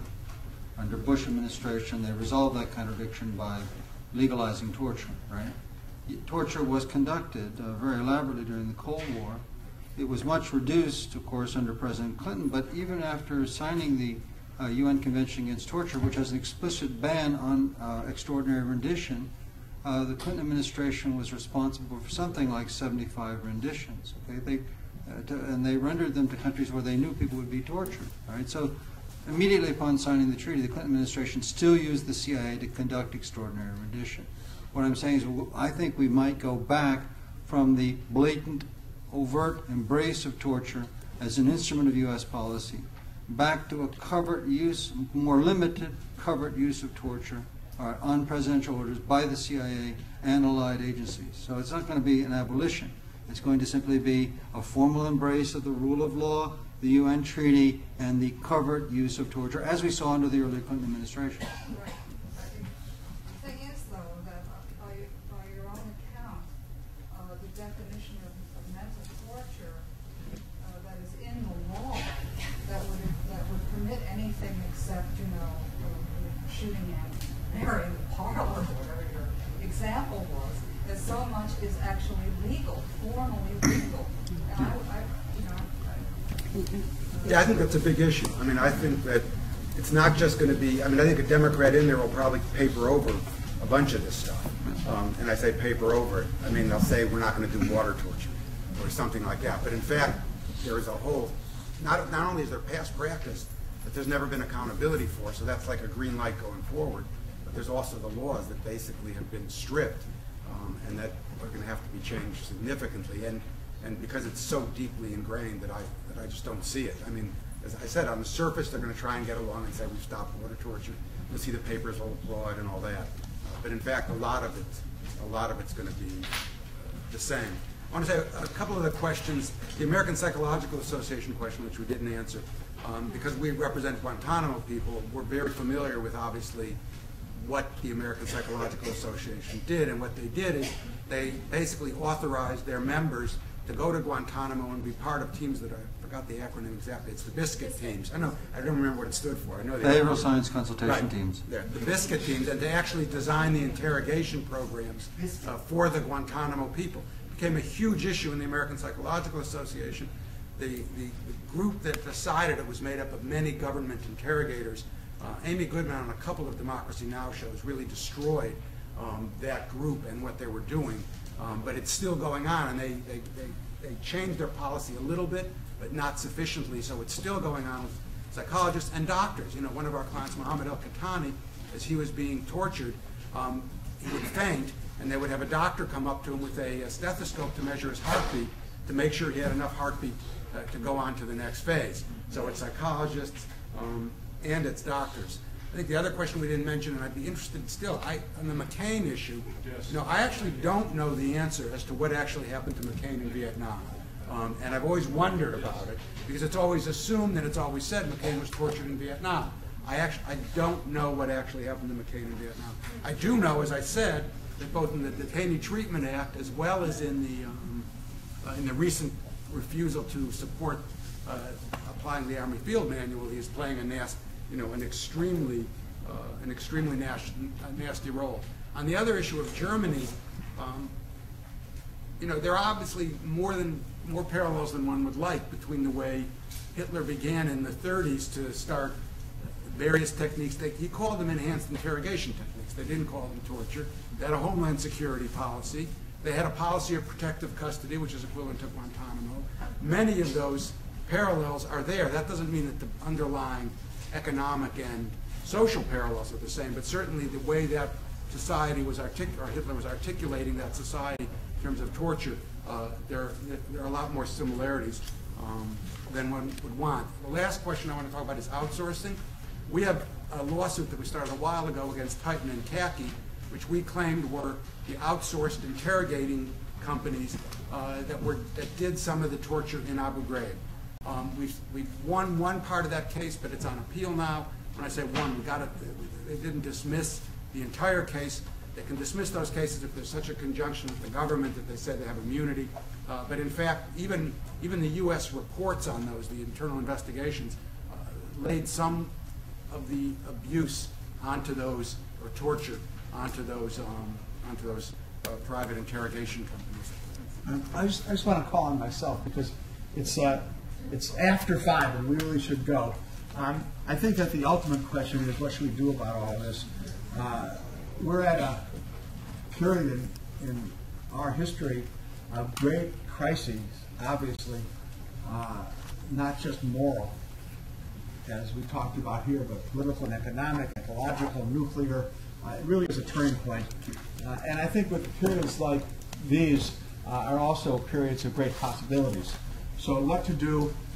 Organize, organize, organize. You get yourself educated at conferences like this. Go out and join an organization. Find something that you most agree with and join it. If you don't agree with anything out there, make your own organization. And remember what Frederick Douglass said. Power concedes nothing without a demand. It never did, and it never will. Thanks for coming. Thank you, Marty. I always enjoy really, I guess upon your statement, restraints on the stage, that way. And it's just really,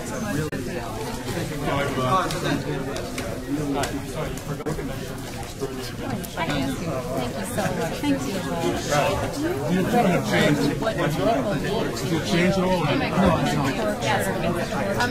like writing someone like what they need and whatever you help them try to recover. The first thing is everywhere has to talk about that. If they keep it, yeah. Because and so they have a hard time, talking about that, and they live with it. That was his lawyer. I had to represent him on a legal malpractice case.